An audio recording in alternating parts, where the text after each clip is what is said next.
السلام علیکم ورحمۃ اللہ وبرکاتہ۔ الحمد للہ رب العالمین والصلاة والسلام علی سید الانبیاء والمرسلین نبینا محمد وعلی آلہ واصحابہ اجمعین ومن تبعهم بإحسان الى یوم الدین واشہد ان لا الہ الا اللہ وحدہ لا شریک لہ واشہد ان محمدا عبدہ ورسولہ اما بعد۔ محترم مشاہدین اور مشاہدات، ایک مرتبہ پھر دی وے آف سلفیہ کے اس منعقد کیے جانے والے دورے جس کا عنوان ہے دلوں کی بیماریاں اور ان کا علاج، اس میں آپ کا استقبال ہے۔ یہ اس دورے کا تیسرا ایپیسوڈ ہے۔ گزشتہ ایپیسوڈ میں ہم نے دلوں کی اقسام کے بارے میں گفتگو کی کہ دل کی کتنی قسمیں ہوتی ہیں، اور سب سے پہلے ہم نے قلب سلیم کے بارے میں گفتگو کی، اور اس کی صفات کے بارے میں بھی ہم نے تفصیل کے ساتھ بات کی کہ قلب سلیم دل ہے کیا۔ اور اس کے بعد ہم نے یہ ذکر کیا کہ قلب کی یعنی دل کی تین قسمیں ہوتی ہیں، ایک قلب سلیم، دوسرا قلب میت جو مردہ دل ہے، تیسری جو قسم ہے قلب سقیم یعنی مریض دل ہے۔ یہ وہ دلوں کی اقسام ہیں جن کا تذکرہ اللہ سبحانہ وتعالیٰ نے قرآن کریم میں کیا ہے۔ اللہ کے رسول صلی اللہ علیہ وسلم نے بھی اپنی احادیث میں دلوں کی اقسام کا تذکرہ کیا ہے، لیکن دو تین حدیثوں کو اگر آپ دیکھیں تو آپ صلی اللہ علیہ وسلم نے دل کی دو ہی قسمیں کی ہیں، ایک قلب ابیض اور ایک قلب اسود۔ اور قلب ابیض میں قلب سلیم ہے، اور قلب اسود میں آپ قلب میت اور قلب سقیم دونوں کو داخل کر سکتے ہیں۔ اللہ کے رسول صلی اللہ علیہ وسلم کی جانب سے دو حدیثوں میں ہمیں قلب اسود اور قلب ابیض کا تذکرہ ملتا ہے۔ ان میں سے ایک حدیث وہ ہے جو اس سے پہلے بھی پہلے ایپیسوڈ میں آپ کے سامنے گزر چکی، حذیفہ بن یمان رضی اللہ تعالیٰ عنہ کی روایت کہ اللہ کے رسول صلی اللہ علیہ وسلم نے فرمایا تعرض الفتن علی القلوب کعرض الحصیر عودا عودا، کہ دلوں پر فتنے ویسے ہی پیش کیے جاتے ہیں جیسے چٹائی کی تیلیاں ایک دوسرے کے قریب ہوتی ہیں۔ فَأَيُّ قَلْبٍ أُشْرِبَهَا نُكِتَتْ فِيهِ نُكْتَةٌ سَوْدَا، تو جس دل میں فتنے داخل ہو جاتے ہیں، رچ بس جاتے ہیں، اس میں ایک کالا دھبا پڑ جاتا ہے۔ وَأَيُّ قَلْبٍ أَنْكَرَهَا نُكِتَتْ فِيهِ نُكْتَةٌ بَيْضَاء، اور جس دل نے فتنوں کا انکار کر دیا اس میں ایک سفید دھبا پیدا ہو جاتا ہے۔ تو اللہ کے رسول صلی اللہ علیہ وسلم نے اس حدیث میں دو دھبوں کا تذکرہ کیا، ایک کالے دھبے کا اور دوسرا سفید دھبے کا۔ اس کے بعد آپ نے فرمایا حتی تعود القلوب علی قلبین، کہ یہاں تک کہ دلوں کی دو قسمیں ہو جاتی ہیں۔ نمبر ایک قلب اسود، ایک کالا دل ہو جاتا ہے، مربادن جو بالکل انتہائی کالا ہوتا ہے، کلکوز مجخیہ، جیسے کہ ہانڈی کو الٹ دیا جائے تو الٹی ہوئی ہانڈی جیسے کالی ہوتی ہے کوئلے میں پکنے کی وجہ سے، اس طرح سے اس کا دل بالکل سیاہ ہو جاتا ہے۔ لا يعرف معروفا ولا ينکر منکرا، اور اس کا دل ایسا ہوتا ہے کہ نہ تو وہ بھلائی کو بھلائی سمجھتا ہے اور نہ ہی کسی غلط کام کی نکیر کرتا ہے۔ الا ما اشرب من ہوا، سوائے اس کے جو اس کی خواہش اور اس کا عقل کہے، یعنی جو بھی اس کا عقل کہتا ہے وہ وہی کام کرتا ہے۔ وقلب ابیض، اور دوسری جو قسم ہے دل کی وہ سفید دل ہے۔ لا تضرہ فتنة ما دامت السماوات والارض، اللہ کے رسول صلی اللہ علیہ وسلم نے فرمایا کہ اگر سفید دل ہے تو آسمان اور زمین جب تک قائم ہے اس کو کوئی بھی فتنہ نقصان نہیں پہنچا سکے گی۔ تو صحیح مسلم میں حضرت حذیفہ بن یمان رضی اللہ تعالیٰ عنہ کی اس حدیث میں نبی صلی اللہ علیہ وسلم نے دلوں کی دو اقسام کا تذکرہ کیا، ایک قلب ابیض کا اور دوسرا قلب اسود کا۔ اسی طرح سے ایک دوسری حدیث ہے سنن ترمذی اور سنن نسائی کی، ابو ہریرہ رضی اللہ تعالیٰ عنہ راوی حدیث ہیں، فرماتے ہیں کہ اللہ کے رسول صلی اللہ علیہ وسلم نے فرمایا ان المؤمن اذا اذنب ذنبا، کہ مومن اگر کوئی گناہ کرتا ہے کانت نکتۃ سوداء فی قلبہ، تو اس کے دل میں ایک سیاہ دھبا پڑ جاتا ہے۔ فَإِن تَابَ وَرَجَعَ وَاسْتَعْتَبَ، اگر وہ توبہ کرتا ہے، پلٹ آتا ہے، اللہ رب العالمین سے معافی مانگتا ہے، شرمندہ ہوتا ہے، سُقِلَ قَلْبُهُ، تو اس کا دل بالکل صاف اور پاک ہو جاتا ہے۔ وَإِن زَادَ، اور اگر وہ پھر گناہ کرتا ہے، زادت، تو یہ سیاہ دھبا اور بڑھ جاتا ہے، حتی تعلو قلبہ، یہاں تک کہ وہ سیاہ دھبا اس کے پورے دل پر غالب آ جاتا ہے۔ فذلك الرأن الذي قال تعالى كلا بل ران على قلوبهم ما كانوا يكسبون، تو آپ صلی اللہ علیہ وسلم نے فرمایا کہ یہ وہ دل ہوتا ہے جس کے بارے میں اللہ رب العالمین نے فرمایا کہ ان کے دلوں پر زنگ لگ چکا ہے۔ تو اس حدیث میں بھی آپ دیکھیں نبی صلی اللہ علیہ وسلم نے قلب ابیض کی طرف اشارہ کیا اور قلب اسود کی طرف اشارہ کیا۔ تو احادیث سے ہمیں دلوں کی دو قسمیں معلوم ہوتی ہیں، اور میں نے جیسا کہ ذکر کیا قلب ابیض سے مراد قلب سلیم ہے، اور قلب اسود میں قلب میت بھی داخل ہے، مردہ دل بھی داخل ہے، اور قلب سقیم بھی داخل ہے، یعنی جس کے اندر تھوڑی اطاعتیں بھی ہوتی ہیں اور ساتھ ہی معصیتیں بھی ہوتی ہیں۔ اب جیسا کہ ہم نے اس سے پہلے کے درس میں قلب سلیم کی کچھ صفات کا تذکرہ کیا تھا، مناسب معلوم یہ ہوتا ہے کہ یہاں پر قلب میت اور قلب سقیم کی بھی کچھ صفات کا تذکرہ کر دیا جائے، تاکہ انسان اس کو پرکھے اور جانے اور اپنے دل کو ان صفات سے پاک رکھنے کی کوشش کرے۔ علامہ ابن قیم الجوزیہ رحمہ اللہ نے دلوں کی، یعنی جو برے دل ہیں یا قلب اسود ہیں، ان کی کئی ساری صفات کا تذکرہ کیا ہے۔ ان میں سے بعض صفات یہاں پر ذکر کی جا رہی۔ پہلی صفت یہ ہے کہ قلب میت کی یا قلب اسود کی پہچان یہ ہے کہ گناہ کرنے کی وجہ سے اس کو کوئی بھی تکلیف نہیں ہوتی۔ اسی کے بالکل برعکس جیسا کہ ہم نے قلب سلیم میں ذکر کیا کہ قلب سلیم رکھنے والا انسان اگر گناہ کرتا ہے تو بے چین ہو جاتا ہے، اسی طرح سے اس کے برعکس اگر آپ دیکھیں کہ قلب اسود اگر کسی کا ہے تو وہ گناہ کرتا رہتا ہے، اس کو کوئی بھی فرق نہیں پڑتا۔ اللہ کے رسول صلی اللہ علیہ وسلم نے فرمایا کہ مومن کا معاملہ گناہوں کے تعلق سے ایسا ہوتا ہے کہ اگر وہ کوئی گناہ کر لیتا ہے تو اس کو لگتا ہے کہ میں کسی پہاڑ کے نیچے ہوں اور وہ پہاڑ میرے اوپر ابھی گر جائے گا، لیکن اگر کوئی فاجر شخص گناہ کرتا ہے تو اس کی حالت کیسی ہوتی ہے کہ گویا کہ اس کے ناک پر کوئی مکھی بیٹھی اور اس نے ہاتھ سے اس کو ہٹا دیا اور اس کو کوئی بھی فرق محسوس نہیں ہوا۔ تو اگر ایسا آپ کا ذہن ہے کہ گناہ آپ کر رہے ہیں پھر بھی آپ کو اللہ رب العالمین کا خوف حاصل نہیں ہو رہا ہے، پھر بھی اللہ رب العالمین کی طرف رجوع کرنے کا جذبہ حاصل نہیں ہو رہا ہے، تو اس کا مطلب کہ آپ کا دل اسود ہے، قلب اسود ہے، اس کی اصلاح کی ضرورت ہے۔ دوسری چیز یا دوسری صفت یہ کہ قلب اسود کی صفت یہ ہے کہ وہ گناہ کرنے میں لذت محسوس کرتا ہے اور عبادت کرنے میں نفرت محسوس کرتا ہے۔ اگر عبادت کی کوئی چیز ہو تو اس سے دور بھاگنے کی وہ کوشش کرے گا۔ تو اگر آپ کا دل ایسا ہے کہ جو لذت محسوس کر رہا ہے گناہ کرنے میں، تو یہ قلب اسود ہے۔ اللہ رب العالمین نے فرمایا اہل ایمان کی صفت کا ذکر کرتے ہوئے والذین اذا فعلوا فاحشہ او ظلموا انفسهم ذکروا اللہ فاستغفروا لذنوبہم۔ اہل ایمان اور متقی وہ ہیں کہ اگر ان سے کوئی گناہ سرزد ہو جائے یا وہ اپنے نفس پر ظلم کریں، فوراً اللہ رب العالمین کا ذکر کرتے ہیں اور اللہ رب العالمین سے اپنے گناہوں کی معافی مانگتے ہیں۔ تو اگر ایسا دل ہے تو وہ قلب سلیم رکھنے والے کا دل ہے۔ لیکن اگر اس کے بالکل برعکس ہے کہ گناہ کرنے میں اس کو مزہ آ رہا ہے، لذت مل رہی ہے، تو پھر اس کا مطلب کہ اس کا دل اسود ہے۔ تیسری صفت جو ذکر کی گئی قلب اسود کی، وہ یہ کہ وہ انسان بیکار چیزوں کو اہم کاموں پر ترجیح دیتا ہے، یعنی اس کے پاس ٹارگٹ ہے، اس کے پاس بڑے بڑے کام ہیں، مثال کے طور پر دین کی دعوت کا کام ہے، فرائض کی پابندی کا کام ہے، جنت کا حصول ہے، ان سب چیزوں کو چھوڑ دیتا ہے اور ان چیزوں کی طرف اپنے آپ کو لگا لیتا ہے جن کا کوئی بھی فائدہ نہیں۔ تو اگر آپ فضول کام کرنا زیادہ پسند کرتے ہیں، فضول ایکٹیویٹیز میں زیادہ آپ کو دلچسپی ہے، تو اس کا مطلب کہ آپ کا دل سیاہ ہے۔ اللہ کے رسول صلی اللہ علیہ وسلم نے فرمایا، حسین ابن علی رضی اللہ تعالیٰ عنہ روایت کرتے ہیں کہ ان اللہ یحب معالی الامور واشرافها ویکرہ صفصافها، کہ اللہ رب العالمین بڑی بڑی چیزوں کو پسند کرتا ہے۔ اللہ رب العالمین عمدہ چیزوں کو پسند کرتا ہے، بیکار اور سطحی چیزوں کو اللہ سبحانہ وتعالیٰ پسند نہیں کرتا۔ طبرانی رحمہ اللہ نے اس روایت کو بیان کیا اور یہ صحیح روایت ہے۔ تو ہمارا جو ذہن ہونا چاہیے وہ بلند مقصد کو دیکھنے والا ذہن ہونا چاہیے، اپنے بڑے بڑے مقاصد کو حاصل کرنے والا ذہن ہونا چاہیے۔ افسوس کی بات یہ ہے کہ ہمارے یہاں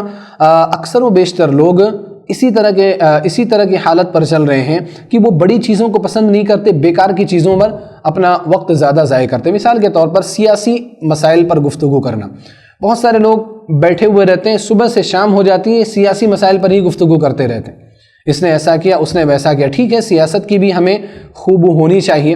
سیاست کے بارے میں بھی ہمیں تھوڑا معلوم ہونا چاہیے، حالات کا بھی ہمیں احساس ہونا چاہیے، لیکن اتنا زیادہ سیاست میں چلے جانا کہ گویا کہ آپ ہی کے حکم سے پوری دنیا چل رہی ہے، آپ کے چائے خانوں میں کیے گئے فیصلے سے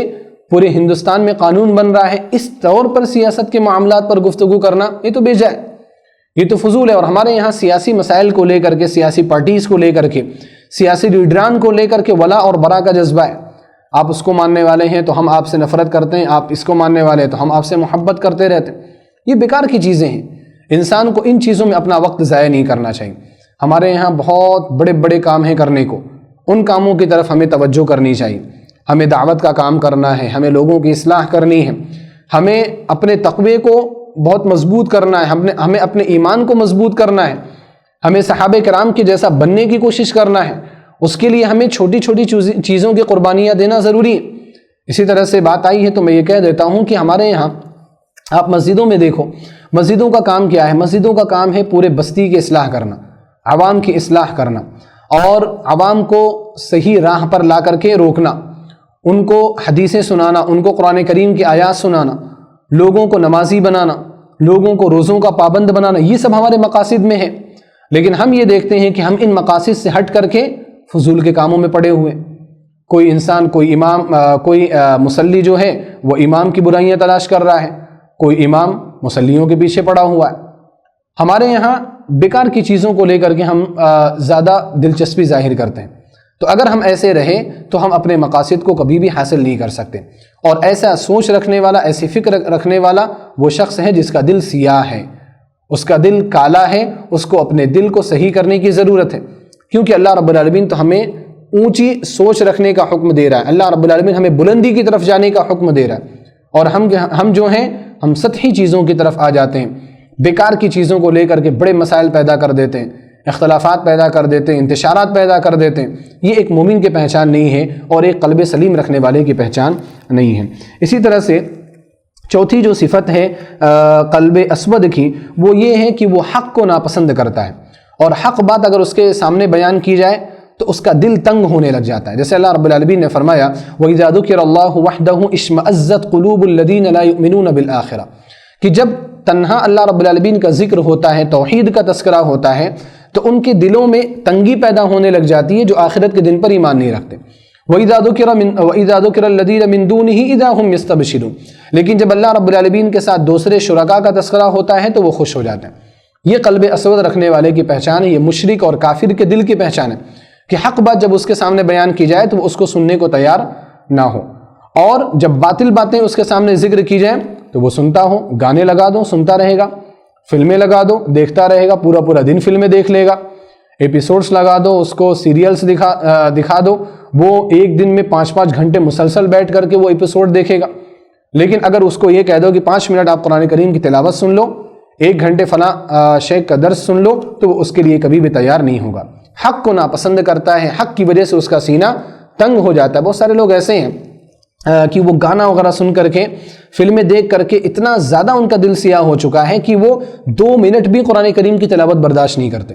آپ کبھی سفر کرو گاڑیوں میں، آپ دیکھو لوگ گانے لگائے ہوئے، اگر آپ بول دو کہ آپ قرآن کریم لگا دو، تو اگر مسلمان مومن تھوڑا قرآن کے احترام میں 2-4 منٹ بیٹھیں گے، اس کے بعد قرآن کریم بند کر دیں گے، اور یہ بہانہ بنا کر کے کہ ہم بات کر رہے ہیں اور بات کرتے ہوئے قرآن نہیں سنا جا سکتا، حالانکہ وہ بہانہ قرآن کریم کے احترام کا نہیں ہوتا، وہ اس لیے ہوتا ہے کہ وہ قرآن کریم سن ہی نہیں سکتے۔ تو ایسا نہیں ہونا چاہیے۔ اللہ رب العالمین نے فرمایا سورہ انعام آیت نمبر 125 میں فَمَن يُرِدِ اللَّهُ أَن يَهْدِيَهُ يَشْرَحْ صَدْرَهُ لِلْإِسْلَامِ، اللہ رب العالمین جس کو ہدایت دینا چاہتا ہے اس کا سینہ اسلام کے لیے کھول دیتا ہے، اس کا سینہ حق کے لیے بالکل کھلا ہوا ہوتا ہے۔ وَمَن يُرِدْ أَن يُضِلَّهُ، اور جس کو اللہ رب العالمین گمراہ کرنا چاہتا ہے، يَجْعَلْ صَدْرَهُ ضَيِّقًا حَرَجًا، تو اللہ رب العالمین اس کے سینے کو بالکل تنگ اور بالکل سخت بنا دیتا ہے۔ كأنما يصعد في السماء، اور اگر حق کی بات اگر اس کے سامنے آپ کریں گے تو وہ ایسا محسوس کرے گا جیسا کہ وہ آسمان میں چڑھ رہا ہے۔ آسمان میں جب انسان چڑھتا ہے تو ہوا کے دباؤ کی وجہ سے اس کی سانسیں کم ہو جاتی ہیں، گھٹن محسوس ہونے لگتی ہے، تو اسی طرح سے اس کا حال ہو جاتا ہے۔ وہ قرآن کریم نہیں سن سکتا، وہ بیانات نہیں سن سکتا، وہ حق بات نہیں سن سکتا۔ اگر وہ کوئی غلط کام کر رہا ہوگا، اگر آپ اس کو تنبیہ کریں گے وہ نہیں سن پائے گا۔ آپ اس کی اچھائی بیان کرو، آپ اس کی وہ اچھائیاں بیان کرو جو اس کے اندر نہیں ہے، وہ بڑا خوش ہوگا، لیکن اگر آپ اس کی غلطی پر کوئی نکیر کر دو فوراً اس کا دل سخت ہو جائے گا، فوراً اس کا دل تنگ ہو جائے گا۔ تو ایسا شخص وہ ہے جس کا دل قلب اسود کی طرح سے ہے۔ 5ویں صفت یہ ہے قلب اسود رکھنے والوں کی کہ وہ صالحین کی صحبت میں نہیں بیٹھ سکتے، ان کو برے لوگوں کی صحبت چاہیے، وہ علماء کے قریب نہیں ہو سکتے، وہ نمازیوں کے ساتھ نہیں رہ سکتے، وہ حرام سے بچنے والوں کے ساتھ نہیں رہ سکتے، وہ اپنی عزت اور اپنی ناموس کی حفاظت کرنے والوں کے ساتھ نہیں رہ سکتے۔ بہت سارے لوگ ایسے ہیں کہ علماء کی مجلسوں میں نہیں بیٹھتے، قصداً نہیں بیٹھتے، علماء کی مجلس میں بیٹھیں گے 2 منٹ بیٹھیں گے ان کو تنگی محسوس ہونے لگے گی، اٹھ کر کے چلے جائیں گے، اور پھر اپنے دوستوں یاروں میں بیٹھیں گے جہاں غیبتیں ہیں، چغلیاں ہیں، فحش باتیں ہیں، وہاں بیٹھ کر کے گھنٹوں گزار دیں گے۔ اگر آپ ایسے ہیں تو آپ کا دل دل اسود ہے، اس دل کو تربیت کی اور اصلاح کی ضرورت ہے۔ چھٹی جو صفت ہے قلب اسود کی وہ یہ کہ اس کا دل شبہات کو فوراً قبول کر لیتا ہے اور فوراً اس کا دل اس کی وجہ سے متاثر ہو جاتا ہے اور ہمیشہ بحث و مباحثہ اور تکرار کی کوشش میں رہتا ہے، اور اگر اس کو یہ کہہ دیا جائے کہ ایک صفحہ قرآن کریم پڑھ لو تو وہ اس کے لیے تیار نہیں ہوتا۔ ہم میں سے بہت سارے نوجوان ایسے ہیں جو دین کی طرف آتے ہیں لیکن شیطان جو ہے ان کو دین سے ہٹا دیتا ہے۔ وہ دین کی طرف آتے ہیں، پھر ان کے ذہن میں آتا ہے کہ فلاں صاحب کو بھی سنو، فلاں صاحب کو بھی سنو کہ وہ کیا کہتا ہے، وہ کیا کہتا ہے، حالانکہ ان کے بارے میں معلوم ہے کہ اہل بدعت میں سے یہ لوگ منہج سے ہٹے ہوئے لوگ ہیں، پھر بھی ان کو سننے کی طرف شیطان ان کو لے کر کے جاتا ہے، اور جب ان کی باتیں وہ سننے لگتے ہیں تو اگر وہ کوئی اشکال یا کوئی ڈاؤٹ پیش کرے تو وہ جو شبہہ ہے ان کے ذہن میں بہت بڑا ہو جاتا ہے کہ واقعی یہی علم ہے، اور پھر وہ اس چیز کو لے کر کے بڑے بڑے علماء سے، راسخین فی العلم سے مناقشہ کرنے لگ جاتے، اور کبھی کبھار ان کی توہین بھی کر جاتے ہیں کہ ان کو کسی بھی بات کا علم نہیں ہے۔ تو اگر آپ کا دل شبہہ کو فوراً قبول کر لیتا، حق بات کو جلدی قبول نہیں کرتا، تو آپ کا دل اسود ہے، اس دل کو اصلاح کی ضرورت ہے، اس دل کو تربیت کرنے کی ضرورت ہے۔ اس لیے ہمیں اس بات کی اولاً کوشش کرنا ہے کہ ہم شبہات کی طرف جائیں ہی نہ۔ اگر کوئی شبہہ اڑ کر کے ہمارے پاس آ جاتا ہے تو فوراً اس کے تعلق سے ہمیں اہل علم سے رابطہ کرنا چاہیے اور اس شبہے کو اپنے دل کے اندر داخل نہیں ہونے دینا چاہیے، اس شبہے کی وجہ سے ہمیں اپنے آپ کو متاثر نہیں کر لینا چاہیے۔ ساتویں صفت یہ ہے کہ جس کا دل اسود ہوتا ہے وہ اللہ رب العالمین سے کم غیر اللہ سے بہت ڈرتا ہے۔ اللہ رب العالمین سے بھی ڈرتا ہوگا لیکن اللہ رب العالمین کو وہ ناراض کر سکتا ہے یا ناراض کر دیتا ہے، لیکن لوگوں کو ناراض نہیں کر سکتا۔ اگر آپ یہ دیکھیں تو ہمارے معاشرے میں اکثر و بیشتر لوگوں کی حالت ایسی ہی ہے۔ کچھ لوگ داڑھی نہیں رکھتے، کیوں داڑھی نہیں رکھتے؟ فلاں صاحب کیا کہیں گے، میری بیوی کیا کہے گی، میری بیوی داڑھی نہیں رکھنے دے رہی، میرے گھر میں کیا کہیں گے۔ لوگوں کا ڈر ہے، گھر والوں کا ڈر ہے، والدین کا ڈر ہے، بیوی کا ڈر ہے، بچوں کا ڈر ہے، دوستوں یاروں کا ڈر ہے، داڑھی نہیں رکھ رہے ہیں۔ کچھ ہماری خواتین ہیں جو حجاب نہیں کرتی، وہ ایسے ماحول میں رہ رہی ہیں جو ماڈرن ماحول ہے، اور ان کے ماحول میں حجاب کرنا لوگ سوال کریں گے، لوگ چھیٹا کشی کریں گے، لوگ طعن و تشنیع کریں گے، لوگ انگلیاں اٹھائیں گے۔ لوگوں کے ڈر کی وجہ سے وہ حجاب نہیں کرتی، حالانکہ اس کو معلوم ہے کہ حجاب ضروری ہے، فرض ہے، اور اس کو کہیں نہ کہیں احساس بھی ہوتا ہے کہ اللہ رب العالمین نے جو فرض میرے اوپر عائد کیا ہے میں اس فرض میں کوتاہی کر رہی ہوں، لیکن پھر بھی عورتوں کی ڈر کی وجہ سے، لوگوں کے ڈر کی وجہ سے وہ اس کام کو نہیں کر رہے۔ لوگوں کا خوف اس کے اندر زیادہ ہے۔ تو اگر لوگوں کا خوف آپ کے یہاں زیادہ ہے، اللہ رب العالمین کا خوف کم ہے، تو پھر آپ کو سمجھنا چاہیے کہ آپ کے دل کو اصلاح کی ضرورت۔ امام احمد رحمہ اللہ کہا کرتے تھے لو صححت قلبک لم تخف احدا، اگر تم اپنے دل کو صحیح کر لوگے تم اللہ رب العالمین کے علاوہ کسی سے بھی نہیں ڈرو گے۔ اسی طرح سے عز بن عبد السلام رحمہ اللہ کے بارے میں ہے کہ انہوں نے ایک مرتبہ ایک ظالم بادشاہ کے سامنے جا کر کے ان کو نصیحت کی اور کھل کر کے انہوں نے وہ ساری باتیں کہیں جو ان کے دل کے اندر تھیں، اور سخت کلام کیا آپ نے، سخت الفاظ آپ نے بادشاہ کے لیے استعمال کیے۔ جب آپ اس مجلس سے باہر نکلے تو لوگوں میں سے کسی نے کہا اما خفت یا امام، اے امام کیا آپ کو ڈر نہیں لگا اس طرح سے بولتے ہوئے؟ تو عز بن عبد السلام رحمہ اللہ نے کہا تصورت عظمت اللہ فاصبح عندي كالهر، کہ میں نے اللہ رب العالمین کی عظمت کا تصور کیا، اللہ رب العالمین کے بڑپن کو میں نے سوچا، فاصبح عندي كالهر، تو وہ جو بادشاہ تھا میرے سامنے بلی کے جیسے ہو گیا، یعنی مجھے اس سے ڈر نہیں لگ رہا تھا، مجھے اس سے کوئی بھی خوف نہیں تھا۔ تو جس کے دل کے اندر اللہ رب العالمین کا خوف ہوتا ہے، لوگ اس سے ڈرتے ہیں، وہ لوگوں سے نہیں ڈرتا، وہ صرف اللہ سبحانہ و تعالی سے ڈر رہا ہوتا ہے۔ اسی طرح سے قلب اسود کی 8ویں جو صفت ہے وہ یہ کہ اس کے دل میں عشق کی بیماری کا پیدا ہونا، اس کا دل عشق کی بیماری میں مبتلا ہے، اور عشق سے مراد یہاں پر ظاہر سی بات ہے وہ حرام عشق اور محبت جو غیر محرم کے ساتھ ہوں، اس کے ساتھ جو آپ کی بیوی نہیں ہے، جن سے آپ کا ملنا حرام ہے، جن کو دیکھنا حرام ہے، جن سے بات چیت کرنا حرام ہے، ایسے غلط تعلقات، ایسے غلط افیئرس دلوں کے اندر پیدا ہونا، یہ اس بات کی علامت ہے کہ آپ کا دل قلب سلیم نہیں ہے، آپ کا دل قلب اسود ہے۔ یہ عشق کی بھی جو بیماری ہے ہمارے نوجوانوں کے اندر بہت زیادہ گھس چکی ہے، بہت زیادہ داخل ہو چکی ہے۔ ہمارے یہاں نوجوان اگر کما رہا ہے تو وہ عشق کے لیے کما رہا ہے، اگر ہمارے یہاں نوجوان کپڑا پہن رہا ہے عشق کے لیے پہن رہا ہے، پرفیوم استعمال کر رہا ہے عشق کے لیے استعمال کر رہا ہے، جم خانے کو جا رہا ہے عشق کے لیے جا رہا ہے، اچھی سے اچھی بائک خرید رہا ہے، عشق کے لیے خرید رہا ہے، بڑے دوستوں کے ساتھ رہ رہا ہے، عشق کے لیے رہ رہا ہے۔ یعنی جو بھی کام کر رہا ہے، تمام کاموں کا مقصد اس کے سامنے کیا ہوتا ہے کہ ان کاموں کو دیکھ کر کے فلاں لڑکی اس سے متاثر ہو جائے اور پھر اس کے ساتھ اس کا رابطہ شروع ہو جائے، اس کے ساتھ اس کا تعلق شروع ہو جائے۔ ہر کام اسی کی طرف جا رہا ہے۔ ہمارے دلوں کے اندر عشق داخل ہو چکا ہے، حرام عشق کی بات کر رہا ہوں میں یہاں پر۔ تو اگر اس طرح کے فکر آپ کے یہاں ہے، اس طرح کی سوچ اگر آپ کے یہاں ہے، تو آپ کا دل اسود ہے۔ اس دل کو علماء کی تربیت کی ضرورت ہے، اس دل کو نقاہت کی، نزاہت کی، نظافت کی ضرورت ہے۔ آپ اس کو پاک کریں، آپ اس کو صاف کریں، کیونکہ یہ جو عشق کی بیماری ہے آپ کو جہنم میں لے جا کر کے چھوڑے گی، آپ کے ساتھ حرام کام کروائے گی، آپ کو حرام کاموں میں مبتلا کرے گی،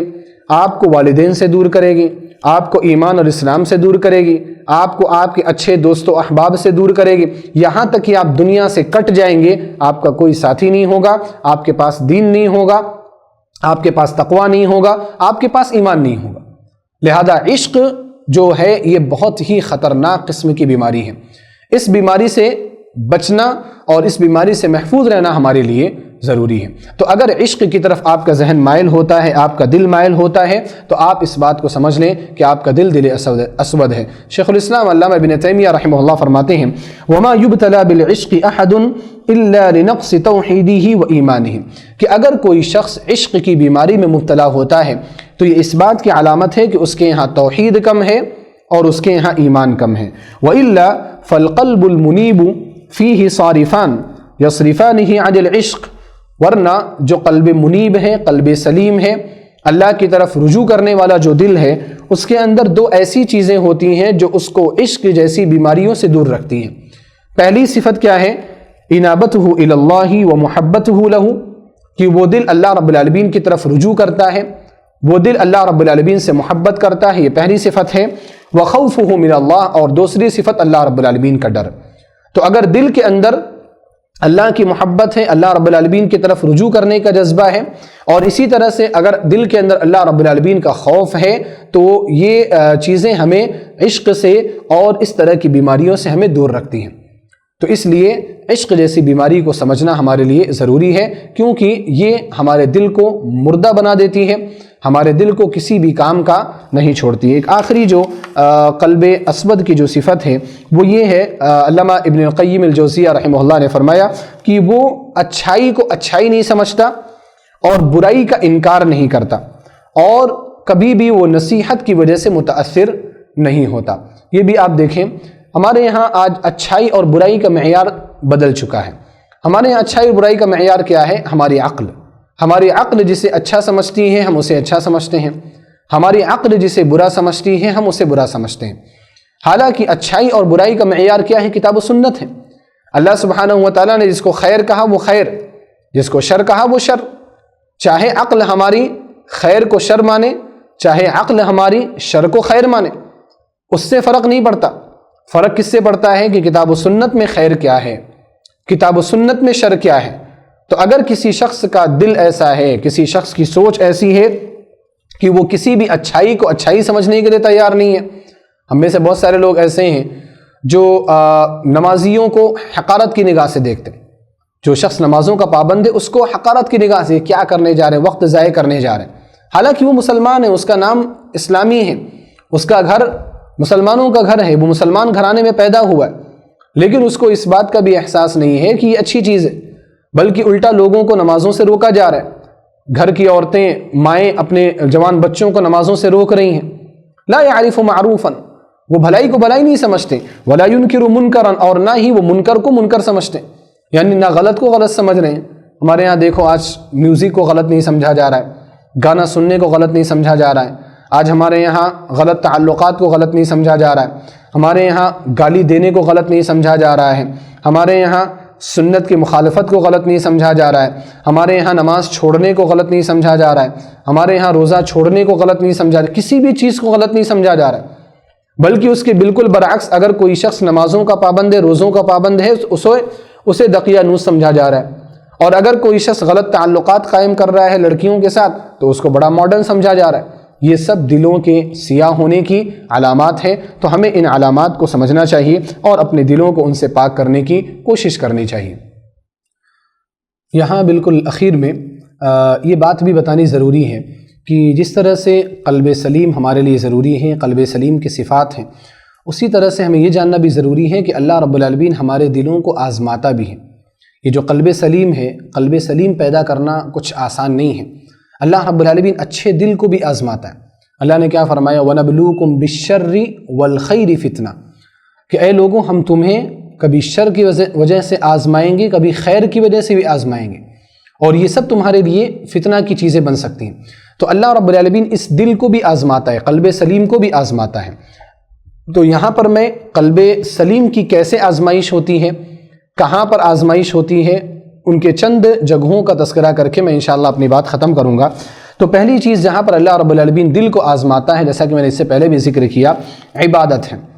عبادت کرنے میں اللہ رب العالمین آپ کے دل کو آزماتا ہے کہ آپ کا دل صحیح سالم ہے یا نہیں ہے، آپ کیسے عبادت کی حفاظت کرتے ہیں یا نہیں، آپ عبادت کو کیسے ادا کر رہے ہیں، آپ کہیں عبادت میں سستی تو نہیں کرتے، جیسا کہ اللہ رب العالمین نے فرمایا فویل للمصلین الذین هم عن صلاتهم ساہون، کہ ان مصلیوں کے لیے ویل ہے جو اپنی نمازوں سے غفلت برتتے ہیں۔ تو اللہ رب العالمین ہمیں یہاں پر آزما رہا ہے کہ آپ نمازی ہیں تو پکے سچے نمازی ہیں یا نہیں، آپ نمازی ہیں تو پنج وقتہ نمازی ہیں یا نہیں، آپ نمازی ہیں تو نمازوں میں آپ کے خشوع خضوع ہے یا نہیں ہے، یا محض ریاکاری کے لیے آپ نمازیں پڑھ رہے ہیں۔ تو اللہ رب العالمین نماز میں، عبادت میں، روزوں میں ہمارے دلوں کو آزماتا ہے۔ اسی طرح سے اللہ سبحانہ و تعالی علم کے تعلق سے بھی ہمارے دلوں کو آزماتا ہے کہ ہمارے دل کے اندر علم کی محبت ہے یا نہیں، علم حاصل کرنے کی خواہش ہے یا نہیں، اور خاص طور پر وہ علم جس کا جاننا ہر مسلمان کے لیے ضروری ہے، کیونکہ اللہ کے رسول صلی اللہ علیہ وسلم نے فرمایا طلب العلم فریضۃ علی کل مسلم، علم کا حاصل کرنا ہر مسلمان پر فرض ہے۔ تو جو بنیادی علوم ہے، نماز کیسے پڑھیں گے، روزے کیسے رکھیں گے، عبادات کیسے کریں گے، حرام کیا چیزیں ہیں، حلال کیا چیزیں ہیں، ان ساری چیزوں کے بارے میں ہر مسلمان کو جاننا ضروری ہے۔ اللہ رب العالمین یہاں پر بھی آپ کی آزمائش کرتا ہے۔ اگر آپ علم کی طرف رغبت کرتے ہیں، آپ دروس میں حاضر ہونے کی کوشش کرتے ہیں، آپ کچھ سیکھنے کی کوشش کرتے ہیں، جاننے کی کوشش کرتے ہیں، تو الحمدللہ اللہ رب العالمین کے جانب سے جو امتحان ہے دل کا، آپ اس امتحان میں کامیاب ہیں۔ لیکن اگر آپ علم سے بھاگتے ہیں، دور بھاگتے ہیں، تو اس کا مطلب کہ اللہ رب العالمین کی جانب سے منعقد امتحان میں آپ کامیاب نہیں ہوئے۔ اسی طرح سے دعوت و تبلیغ میں بھی اللہ سبحانہ و تعالی ہمارے دلوں کو آزماتا ہے، کیونکہ اللہ رب العالمین نے ہمارے لیے صرف یہ حکم جاری نہیں کیا کہ ہم اپنے آپ کو صحیح کریں اور اپنے آپ کو درست کریں اور بس، بلکہ اللہ رب العالمین نے ہمیں ساتھ ساتھ یہ بھی حکم دیا کہ آپ کو دوسروں کو بھی خیر کی طرف بلانا ہے، جیسا کہ اللہ نے فرمایا وَلْتَكُمْ مِنْكُمْ أُمَّةٌ يَدْعُونَ إِلَى الْخَيْرِ وَيَأْمُرُونَ بِالْمَعْرُوفِ وَيَنْهَوْنَ عَنِ الْمُنْكَرِ، آپ میں سے ایک جماعت ایسی ہونی چاہیے جو لوگوں کو بھلائی کا حکم دے، جو لوگوں کو برائی سے منع کرے، جو لوگوں کو خیر کی طرف بلائے، اسلام کی طرف بلائے۔ تو اسلام کی دعوت دینا بھی ضروری ہے۔ نبی صلی اللہ علیہ وسلم نے فرمایا وَأَنَّ هَذَا صِرَاطِي مُسْتَقِيمًا فَاتَّبِعُوهُ، یہ میرا سیدھا راستہ ہے، اس کی اتباع کرو۔ اور اس کی اتباع تم کیسے کرو گے؟ اتباع کب مکمل ہوگی؟ جب تم خود اتباع کرو گے اور دوسروں کو بھی آپ اللہ اور اس کے رسول کی اتباع میں لگاؤ گے۔ تو اللہ رب العالمین دعوت میں بھی ہمارے ذہن کو یا ہمارے دل کو آزماتا ہے کہ آپ کا دل صحیح سالم ہے یا نہیں ہے۔ اسی طرح سے چوتھی جو جگہ ہے جہاں پر اللہ رب العالمین قلب سلیم کی آزمائش کرتا ہے، وہ اختلافات کے وقت۔ اگر اختلاف ہو گیا کسی سے آپ کا، تو آپ اختلاف کے بعد کیسا ریئیکٹ کرتے ہیں؟ مثال کے طور پر ہماری دوستی کسی سے ہے، اب دوستی کسی دنیاوی مسئلے کی وجہ سے ختم ہو گئی، تو اب ہمارا ریئیکشن وہاں پر کیا ہوتا ہے؟ اللہ رب العالمین وہاں پر بھی آپ کو آزماتا ہے کہ آپ کا دل صحیح سالم ہے یا نہیں۔ اگر آپ اختلاف کو اختلاف کی حد تک رکھتے ہیں اور اختلاف کے آداب سے آپ واقف ہیں، آپ اس کو بھول جاتے ہیں، آپ اس کو چھوڑ دیتے ہیں، آپ اس کے بارے میں زیادہ باتیں نہیں کرتے، آپ اس کی عیب جوئی نہیں کرتے، آپ اس کی باتیں لوگوں کے سامنے ظاہر نہیں کرتے، تو اس کا مطلب کہ اللہ رب العالمین نے آپ کو قلب سلیم عطا کیا ہے اور آپ اس کی جانب سے منعقد امتحان میں کامیاب ہوئے۔ اور کچھ لوگ ایسے ہوتے ہیں جو اختلافات کے بعد اپنی خباثت کو ظاہر کرتے ہیں، وہ آپ کے ساتھ اچھے رہیں گے، لیکن اگر آپ سے کسی بھی مسئلے میں وہ ناراض ہو گئے، کسی بھی مسئلے میں آپ کا اور ان کا اختلاف ہو گیا، تو وہ آپ کے بارے میں ایسی ایسی باتیں لوگوں کے سامنے مشہور کریں گے جو آپ بھی نہیں جانتے ہوں گے۔ اگر آپ کے عیب ہوں گے اس کو تو ظاہر کریں گے ہی کریں گے، ساتھ ہی ساتھ تہمت تراشیاں کہ وہ ایسا بھی کرتا ہے، وہ ایسا بھی کرتا ہے۔ یہاں پر دیکھو اللہ رب العالمین آزمائش کر رہا ہے۔ اللہ نے فرمایا اولئک الذین امتحن اللہ قلوبہم للتقوی، صحابہ کرام کے بارے میں کہ اللہ رب العالمین نے ان کے دلوں کا امتحان لیا تقوی کے لیے۔ تو اللہ ہر ایک کے دلوں کا امتحان لیتا ہے کہ آپ کے دل کے اندر تقوی ہے یا نہیں ہے۔ کہاں امتحان لیتا ہے؟ ان جگہوں میں امتحان لیتا ہے۔ اسی طرح سے شہوات کے معاملے میں بھی اللہ سبحانہ و تعالیٰ دلوں کو آزماتا ہے۔ شہوات یعنی خواہشات نفس، انسان کو مال کی خواہش ہوتی ہے، انسان کو جسم کی خواہش ہوتی ہے، انسان کو جاہ و منصب کی خواہش ہوتی ہے، مختلف خواہشات ہوتی ہیں۔ انسان ان خواہشات کے ساتھ کیسا تعامل کرتا ہے؟ کیا اپنے نفس کو ان خواہشات کے پیچھے لگا دیتا ہے، یا یہ دیکھنے کی کوشش کرتا ہے کہ دین کیا کہہ رہا ہے، کہ دین اگر اس طرف جانے کو کہے تو میں جاؤں، نہیں جانے کو کہے تو میں نہ جاؤں؟ اگر اس کا نفس ایسا ہے تو اس کا مطلب کہ وہ یہاں پر کامیاب ہے۔ اللہ رب العالمین نے فرمایا وَأَمَّا مَنْ خَافَ مَقَامَ رَبِّهِ وَنَهَى النَّفْسَ عَنِ الْهَوَىٰ فَإِنَّ الْجَنَّةَ هِيَ الْمَأْوَىٰ، کہ جو اللہ رب العالمین کے سامنے کھڑا ہونے سے ڈر گیا اور اپنے نفس کو خواہشات سے روک لیا، جنت ہی اس کا ٹھکانہ ہے۔ وہ اللہ رب العالمین کی آزمائش میں وہ شخص کھڑا اترا ہے۔ اسی طرح سے چھٹی جو چیز ہے جہاں اللہ رب العالمین دلوں کو آزماتا ہے وہ شبہات ہیں۔ شبہات اور فتن، جیسا کہ میں نے ابھی ذکر کیا کہ لوگ شبہات کی طرف جاتے ہیں اور شبہات کی وجہ سے جن کا دل سیاہ ہوتا ہے ان کا دل متاثر ہو جاتا ہے۔ یہاں پر آپ کے دل کو آزمایا جا رہا ہے کہ جب شبہات آئیں گے آپ اس کے ساتھ کیسا معاملہ کرتے ہیں۔ کیا آپ اس شبہے کی وجہ سے اللہ رب العالمین کا انکار کر دیتے ہیں، یا ایمان کے ارکان کا انکار کر دیتے ہیں، یا اس شبہے کا صحیح حل تلاش کرنے کی کوشش کرتے ہیں؟ اگر آپ شبہات کا، اعتراضات کا صحیح حل تلاش کرنے کی کوشش کرتے ہیں، تطبیق دینے کی کوشش کرتے ہیں، جمع کرنے کی کوشش کرتے ہیں دلائل کو، تو اس کا مطلب کہ اللہ رب العالمین نے آپ کو قلب سلیم عطا کیا ہے۔ بہت سارے لوگ ایسے ہیں قرآن کریم پڑھتے ہیں، اگر قرآن کریم کی کوئی آیت دوسری آیت سے ٹکرائی یا کوئی حدیث کسی حدیث سے ٹکراتی ہے، فوراً اس کا انکار کر دیتے، یا اس کا اپنی طرف سے کوئی ایسا مفہوم بتاتے ہیں جو اس حدیث کا صحیح مفہوم نہیں ہوتا، کیونکہ وہ لوگ اس شبہے کو قبول کر لیتے ہیں، وہ شبہہ ان کے دلوں میں رچ بس جاتا ہے۔ تو یہاں پر اللہ سبحانہ و تعالیٰ شبہات کے میدان میں اللہ سبحانہ و تعالیٰ آپ کی آزمائش کرتا ہے۔ لہذا کبھی بھی آپ نصوص پڑھیں، قرآن کریم اور احادیث پڑھیں، بالکل محتاط ہو کر کے پڑھیں، اور یہ جان کر کے پڑھیں کہ آپ کا امتحان یہاں پر ہو رہا ہے کہ آپ اللہ رب العالمین کے اوپر ایمان رکھنے میں کتنے سچے اور کتنے پکے ہیں، آپ اللہ کا کتنا احترام کرتے ہیں، اس کے کلام کا کتنا احترام اور اس کے کلام کی کتنی تعظیم کرتے ہیں، نبی صلی اللہ علیہ وسلم کے فرمان کی اہمیت آپ کے نزدیک کیا ہے۔ یہاں پر آپ کے دلوں کی آزمائش ہو رہی۔ اسی طرح سے ساتویں جو جگہ ہے جہاں پر قلب سلیم کو آزمایا جاتا ہے وہ ریاست اور مناصب ہیں، جاہ و منصب، عہدے ہیں۔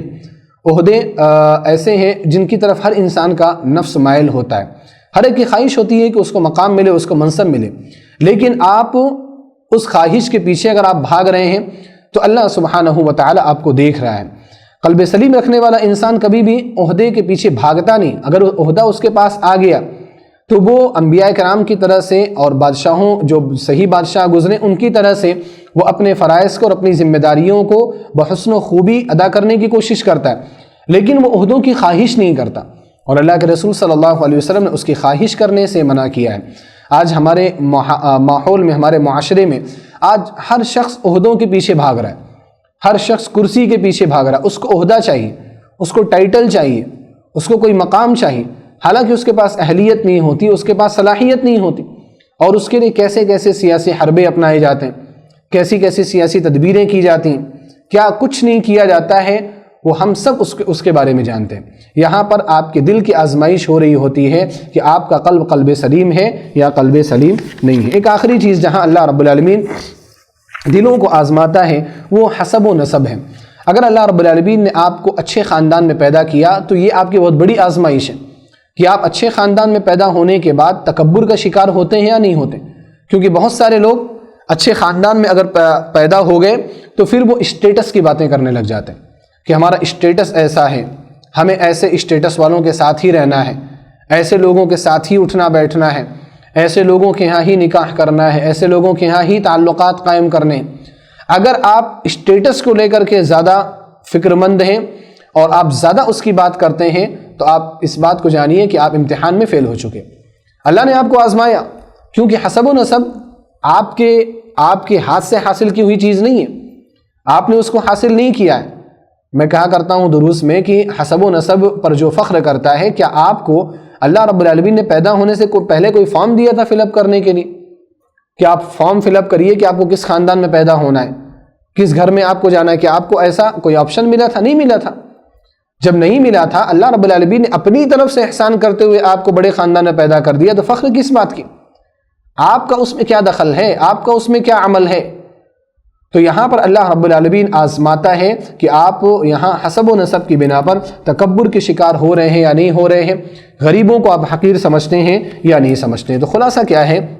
کہ اللہ رب العالمین جہاں انسان کو مختلف چیزوں میں آزماتا ہے، کبھی جسمانی مصیبتوں کو دے کر کے، کبھی مال کی مصیبتیں دے کر کے، وہاں اللہ سبحانہ و تعالیٰ قلب سلیم کی بھی آزمائش کرتا ہے، اور ایسی آزمائش پر ہی ہمیں کھرے اترنا ہے۔ اگر ہم اس آزمائش میں کامیاب ہوئے تو پھر ہم آخرت کے مراحل میں بھی کامیاب ہو جائیں گے، لیکن اگر ہم اس آزمائش میں اگر ہم فیل ہو گئے تو آخرت کے مراحل ہمارے لیے بہت مشکل ہو جائیں گے۔ میں انہی باتوں کے ساتھ اپنی بات ختم کرتا ہوں۔ انشاءاللہ آگے کے ایپیسوڈ میں دلوں کی بیماریاں کیا ہیں بالترتیب ان کو آپ کے سامنے ذکر کیا جائے گا، اور ان کا علاج کیا ہے انشاءاللہ وہ بھی آپ کے سامنے ذکر کیا جائے گا۔ اللہ سبحانہ و تعالیٰ سے دعا ہے کہ الہ العالمین تو ہمارے قلب کو قلب سلیم بنا، قلب اسود، قلب مریض یا قلب سقیم یا قلب میت نہ بنا۔ الہ العالمین ہمارے دلوں کے اندر جو قدورتیں، نفرتیں، بیماریاں ہیں ان سب کو دور فرما دے، آمین۔ وآخر دعوانا الحمد للہ رب العالمین، والسلام علیکم ورحمۃ اللہ وبرکاتہ۔